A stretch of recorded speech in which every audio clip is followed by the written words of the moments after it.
गाजीपुर के Satyadev group of college पर देर शाम बलिया से वापस जाते समय राज्यसभा के उपसभापति हरिवंश नारायण सिंह का आगमन हुआ, जिनका कॉलेज प्रशासन की तरफ से डॉक्टर सानंद सिंह ने भव्य तरीके से स्वागत किया।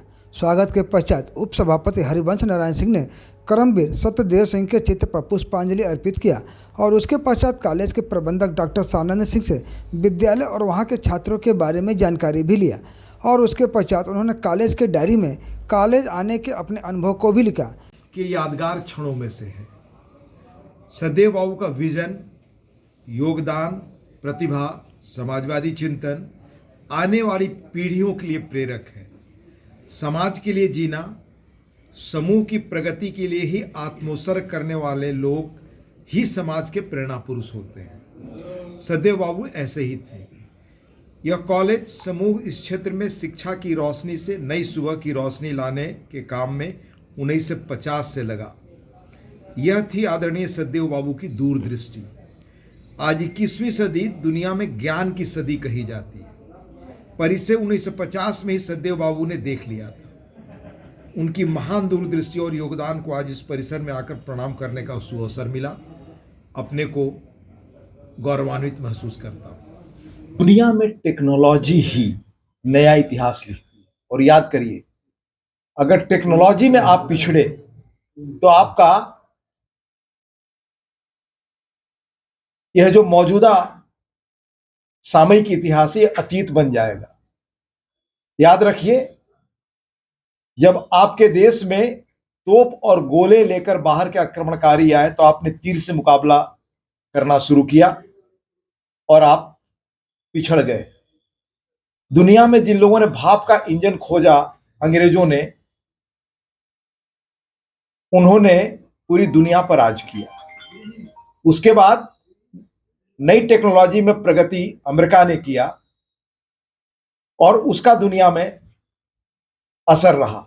2014 के बाद भारत देख रहे हैं आपकी फिनटेक, यानी जिस तरह से लेन देन से लेकर बाकी चीजों में टेक्नोलॉजी में प्रगति हो रही है, यह इस बात का प्रमाण है कि भारत बहुत तेजी से उस दिशा में आगे बढ़ रहा है। टेक्नोलॉजी में आप पिछड़ गए तो आप दुनिया में ताकत बन नहीं सकते।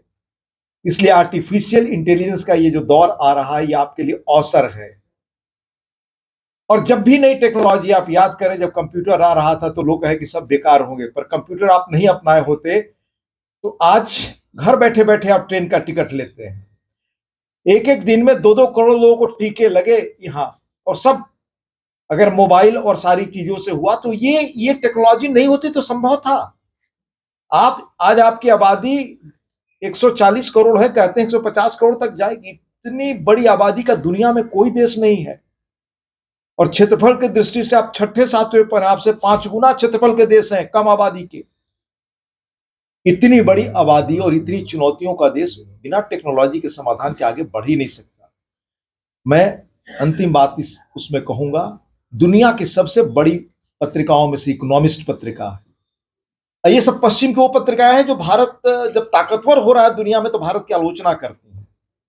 उस इकोनॉमिस्ट ने नवंबर में, और बिजनेस स्टैंडर्ड बहुत प्रामाणिक और बहुत महत्वपूर्ण अखबार है देश के इकोनॉमिस्ट का, उन दोनों ने सर्वे करके बताया कि भारत में जैसे स्टार्टअप शुरू हो रहे हैं, जो हमारे यंग लड़के कर रहे हैं, उससे सिर्फ स्टार्टअप से आने वाले समय में 5 करोड़ नई नौकरियां आएंगी। 5 करोड़। तो जब नई टेक्नोलॉजी आती है तो पुरानी चीजें पुरानी पड़ती हैं, नया सीखना पड़ता है। हमारे देश को, नौजवानों को नया सीखना चाहिए, नया जानना चाहिए। बड़ा अवसर आने वाला है। अगर सीखने से आप इनकार कर देंगे तो बताया मैंने, इतिहास ये कहता है कि जो टेक्नोलॉजी में पिछड़ गए वो दूसरों के गुलाम बनते हैं। सर, विधायक सांसदों को क्यों नहीं ट्रेनिंग दी जाती है? आपको तो पता नहीं है, सारे लोगों को ट्रेनिंग दी जाती है। आज आपकी संसद पेपरलेस काम करती है। आपकी संसद पेपरलेस काम करती है। मांग ये होनी चाहिए कि पंचायतों से लेकर के ये जो आपके जो म्युनिसिपल कॉर्पोरेशन है वहां से लेकर के विधानसभाएं, सब में काम पेपरलेस हो, सब में काम टेक्नोलॉजी से हो, तो आपकी समस्या समाधान होगी। एक चीज और कह के मैं बात खत्म करूंगा। राजीव जी ने कहा था प्रधानमंत्री के रूप में अपने अनुभव के बाद कि ऊपर से 1 रुपया चलता है, 85 पैसा खत्म हो जाता है। आज लोगों के अकाउंट में पैसा कैसे पहुंचता है, ये टेक्नोलॉजी का कमाल। फिर विपक्ष